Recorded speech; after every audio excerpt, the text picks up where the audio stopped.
الرحیق المختوم کا تعارف پیش کروں گا۔ مناسب معلوم ہوتا ہے کہ ایک مرتبہ سرسری طور پر مضامین کی فہرست کا جائزہ لے لیا جائے۔ کتاب میں سب سے پہلے مقدمہ ہے، مقدمے کے بعد کتاب کی ابتدا ہوئی ہے۔ سب سے پہلا عنوان قائم کیا ہے عرب محل وقوع اور قومیں، دوسرا ہے عرب حکومتیں اور سرداریاں، اسی طرح عرب ادیان و مذاہب، جاہلی معاشرے کی چند جھلکیاں۔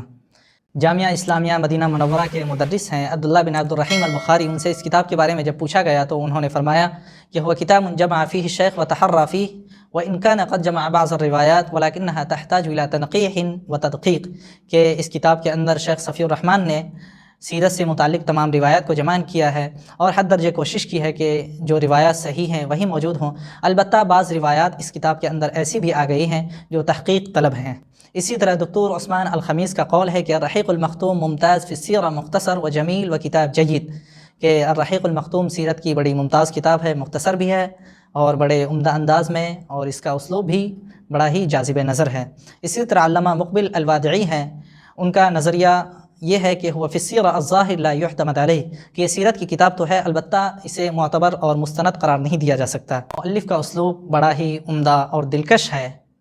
میں آپ کے سامنے اس کی ایک مثال پیش کروں گا۔ جنگ کے اغراض و مقاصد پر نظر ڈالتے ہوئے صاحب کتاب لکھتے ہیں، آپ نے ان اسباب و وجوہ اور اغراض و مقاصد کو بھی تبدیل کر ڈالا جن کے لیے دور جاہلیت میں جنگ کے شعلے بھڑکا کرتے تھے، یعنی دور جاہلیت میں جنگ نام تھی لوٹ مار اور قتل و غارت گری کا، مگر اسلام نے اس جنگ کی روح کو تبدیل کر کے اسے ایک مقدس جہاد میں بدل دیا، جسے نہایت موزوں اور معقول اسباب کے تحت شروع کیا جاتا ہے اور اس کے ذریعے ایسے شریفانہ مقاصد اور بلند پایہ اغراض حاصل کیے جاتے ہیں جنہیں ہر زمانے اور ہر ملک میں انسانی معاشرے کے لیے باعث اعزاز تسلیم کیا گیا ہے۔